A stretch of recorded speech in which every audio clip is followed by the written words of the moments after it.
नमस्कार, बहुत बहुत स्वागत है न्यूज़ 21 में। आप सबका मैं हूं आपके साथ रितिका पांडे। हमारा स्पेशल बुलेटिन अपना उत्तर प्रदेश देख रहे हैं और यहाँ से खबर आ रही है बुलेटिन में, जहां बता दें जनपद में गणेश महोत्सव बड़े ही धूमधाम से मनाया जा रहा है।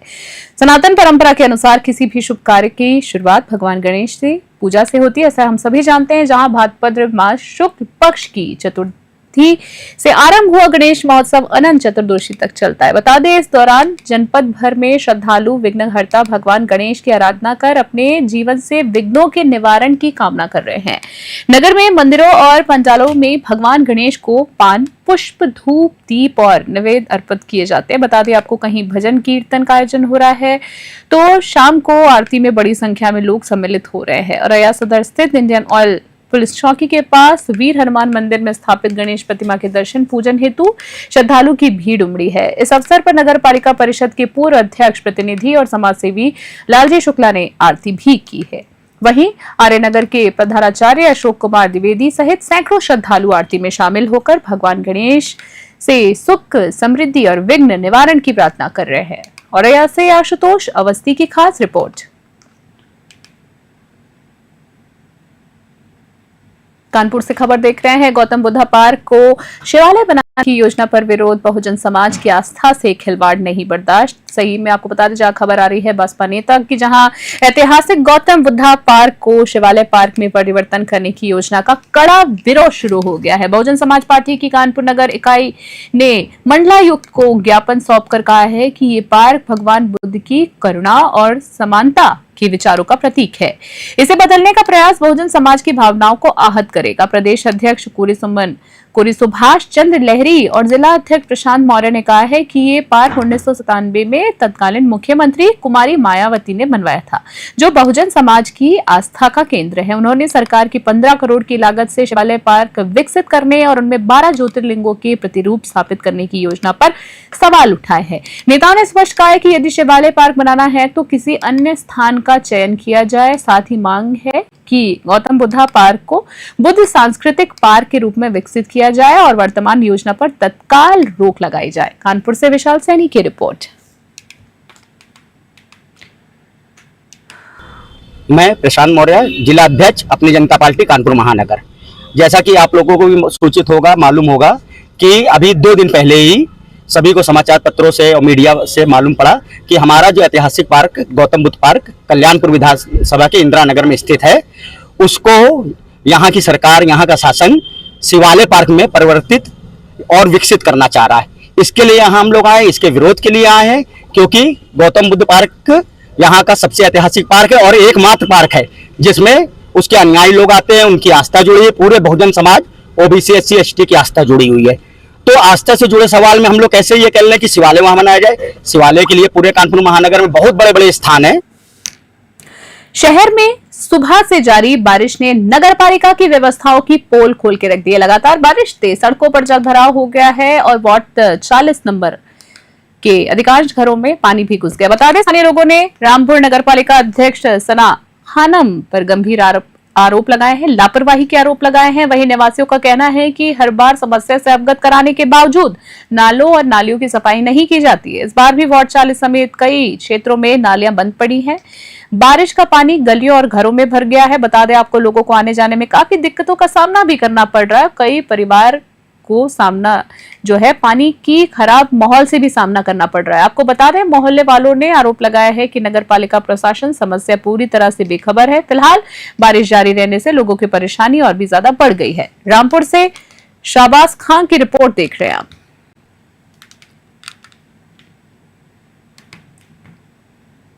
और अगली खबर देख रहे हैं, जहां बता दें कमिश्नरेट पुलिस की अपराध शाखा ने गांजा तस्करी के खिलाफ बड़ी कार्रवाई करते हुए 5 अभियुक्तों को दबोच लिया है। पुलिस ने इनके कब्जे से 74 किलो 200 ग्राम अवैध गांजा, 35,150 रुपए नगद और 5 मोबाइल फोन भी बरामद किए हैं, जिसकी अंतर्राष्ट्रीय बाजार में कीमत करीब 15 लाख रुपए आकी गई है। जानकारी के अनुसार पुलिस आयुक्त के निर्देशन और संयुक्त और पुलिस उपायुक्त अपराध के नेतृत्व में अपराध शाखा की स्वाट टीम, सर्विलांस टीम और थाना चकेरी पुलिस ने संयुक्त अभियान चलाया है। मुखबिर की सूचना पर 31 अगस्त को फतेहपुर से इटावा जाने वाले हाईवे पर रमा देवी चौराहे के पास दबिश देकर सभी आरोपियों को गिरफ्तार कर लिया गया है। सभी के खिलाफ एनडीपीएस एक्ट के तहत मुकदमा दर्ज कर आगे की जांच और कार्रवाई शुरू हुई है।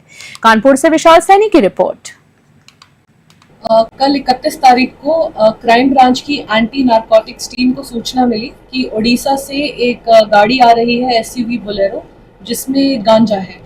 जब हम लोगों ने चेकिंग की तो गाड़ी में लगभग कमर्शियल क्वांटिटी का गांजा मिला है, 74 kg एंड 200 ग्राम्स। हमें 5 अभियुक्त भी मिले हैं, जिसमें से 2 महिलाएं हैं। अभियुक्त के नाम है सोहेल, मल्लिका, श्याम, गुड्डी और देवी प्रसाद। ये सारे अभियुक्त हैं और इन लोगों को चकेरी थाने पे हम लोगों ने 571/25 हम लोगों ने मुकदमा दर्ज किया है।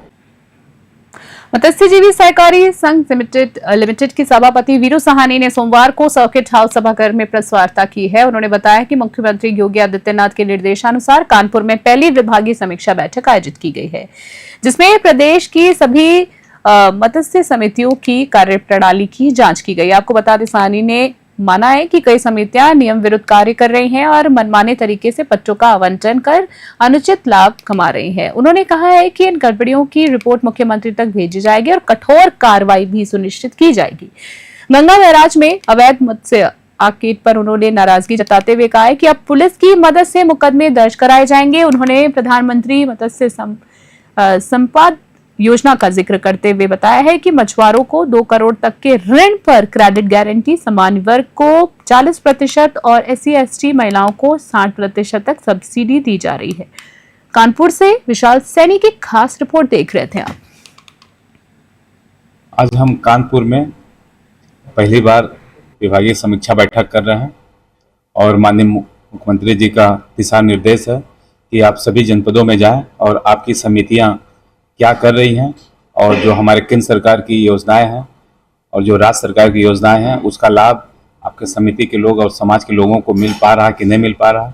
तो इसी कड़ी में हम आज कानपुर में समीक्षा बैठक कर रहे हैं अपने समितियों के साथ। समिति के जो सचिव और अध्यक्ष आए हुए हैं, हमारे विभागीय अधिकारी बैठे हैं, मंडल के अध्यक्ष हैं। हमको जो हमारी समितियाँ हैं, समिति में जो भी परेशानियाँ हैं उसको देखना है और समिति गठन हो रही है, कहीं उसमें भी त्रुटियां आ रही हैं, सुनने में आ रहा है गलत तरीके से कहीं ना कहीं नीलामी भी हो रही है, पट्टा हो रहा है। तो इसी संदर्भ में हम आए हैं कि इनको क्या समस्याएं हैं, समस्याओं का समाधान करने के लिए। और ये समीक्षा बैठक हम लोग जो कर रहे हैं ये माननीय मुख्यमंत्री जी के संज्ञान में है और माननीय मुख्यमंत्री जी को अवगत भी कराना है कि क्या समस्याएं हैं।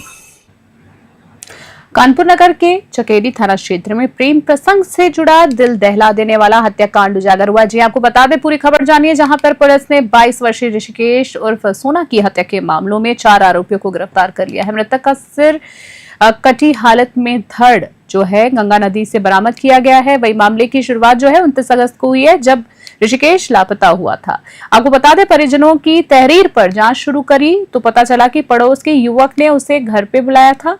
इसके बाद आरोपियों ने सुनसान इलाके में ले जाकर चाकू से गला रेत कर हत्या कर दी और शव को बोरे में डालकर गंगा नदी में फेंक दिया। बता दें, पुलिस पूछताछ में खुलासा हुआ है कि मुख्य आरोपी पवन अपनी बहन और मृतक के बीच चल रहे प्रेम संबंध से नाराज था। इसी वजह से उसने अपने साथियों संग मिलकर हत्या की है और साजिश रची है। पुलिस ने 48 घंटों में केस का खुलासा कर 4 अभियुक्तों को पकड़ लिया है, जबकि अन्य की तलाश जारी है। कानपुर नगर से आनंद शर्मा की खास रिपोर्ट देख रहे हैं आप। देखिए, दिनांक 30/8/2025 को थाना चकेरी पर एक सूचना प्राप्त हुई, जिसपे मुकदमा वादी ने बताया कि उसका भाई, जिसका नाम ऋषिकेश है, वो रात से ही मिसिंग है और उसने ये भी आशंका जताई कि कुछ लोग इसके घर पे आए थे और इसको किडनैप करके ले गए और उसके साथ कोई अनहोनी घटना इसके साथ पारित कर दी है। तत्काल इस पे पुलिस एक्टिव हुई और इस घटना में साक्ष्य संकलन किया, मुखबिरों को एक्टिव किया और इसमें कुल 4 लोग को हिरासत में लिया पुलिस ने। ओबरा नगर पंचायत क्षेत्र में लगातार बढ़ रही बिजली कटौती से व्यापारियों और रहवासियों का गुस्सा भड़क गया है। व्यापारियों ने पीसीएल विभाग के खिलाफ मोर्चा खोलते हुए जमकर नारेबाजी की है और सुचारू रूप से बिजली आपूर्ति बहाल करने की मांग भी की है। बता दें, व्यापारियों का कहना है कि ओबरा में रोजाना 12 से 13 घंटे तक बिजली नहीं रहती। लंबे समय तक हो रही इस कटौती से व्यापार जो है पूरी तरीके से चौपट हो रहा है। खासतौर पर बात करें तो किराना दुकानदारों जैसे कि दूध, दही, मक्खन, आइसक्रीम जैसे नाशवान सामान बेचने वाले व्यापारियों को भारी नुकसान उठाना पड़ रहा है। इसी बीच किसानों और व्यापारियों ने आरोप लगाया है कि लगातार कटौती से उनका कच्चा माल रोज खराब हो रहा है, जिससे आर्थिक स्थिति पर बुरा असर भी पड़ रहा है। आक्रोशित व्यापारियों ने चेतावनी दी है कि यदि स्थिति में जल्द सुधार नहीं किया गया तो आंदोलन को और तेज किया जाएगा। सोनभद्र से संतोष सहानी की रिपोर्ट।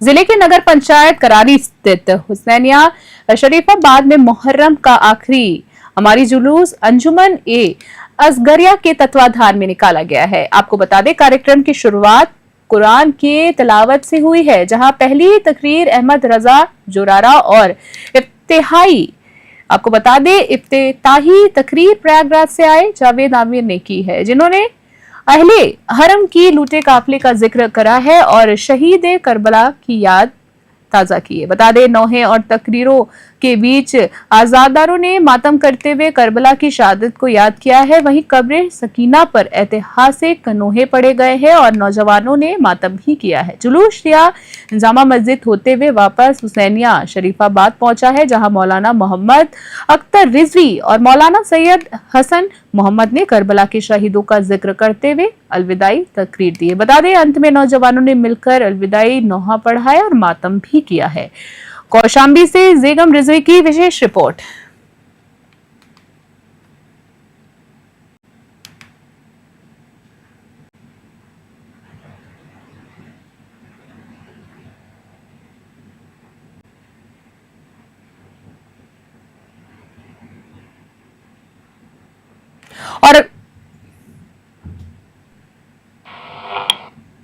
और इसी बीच अगली खबर देख रहे हैं, जहां सामाजिक संगठन के बैनर तले आशा कार्यकर्ती और संघनियों ने जोरदार विरोध प्रदर्शन किया है। जी आपको बता दें, प्रदर्शनकारियों ने सरकार से वेतन वृद्धि की मांग उठाई और कहा है कि समाज को स्वस्थ रखने में उनकी अहम भूमिका रही है, लेकिन आज भी उनकी पीड़ा को गंभीरता से नहीं सुना जा रहा है। बता दें, कार्यकर्तियों ने ज्ञापन सौंपते हुए मुख्यमंत्री स्वास्थ्य योजना और आयुष्मान कार्ड के तहत मरीजों को मिल रही दिक्कतों को प्रमुखता से रखा है। उनका कहना था कि मरीजों को इलाज और दवाओं के लिए इधर उधर भटकना पड़ रहा है। कई अस्पतालों में डायलिसिस मशीनें बंद पड़ी हैं, जिसमें गरीब परिवारों को अतिरिक्त खर्च उठाना पड़ रहा है। आशा कार्यकर्तियों ने आरोप लगाया है कि बार बार आवेदन और पत्र देने के बावजूद समस्याओं का समाधान नहीं हुआ है। वही बात करें तो उन्होंने सरकार से स्वास्थ्य सेवाओं में सुधार और उनकी मांगों पर तत्काल कार्रवाई करने की मांग की है। एटा से अराज अली की रिपोर्ट देख रहे हैं आप।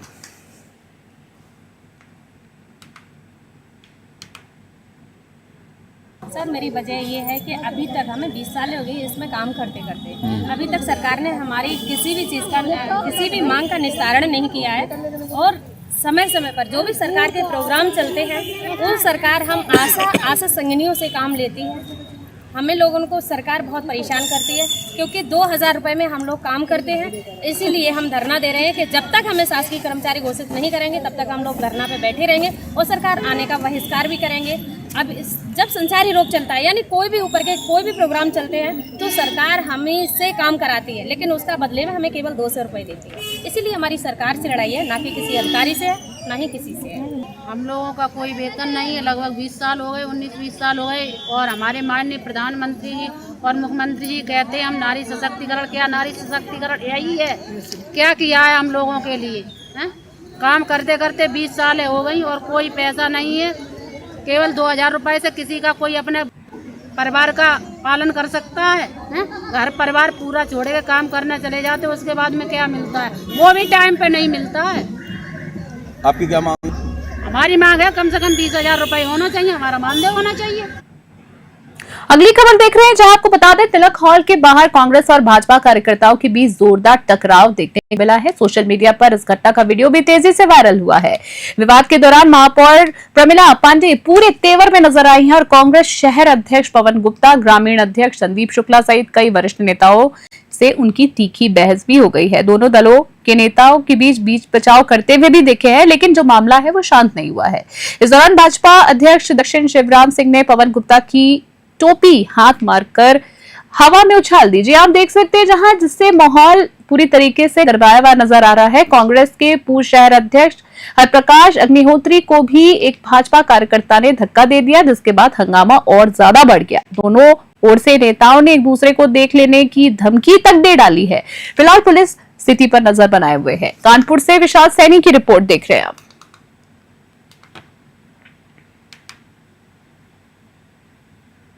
खास खबर में इतना ही। बने रहे न्यूज़ 21। नमस्कार।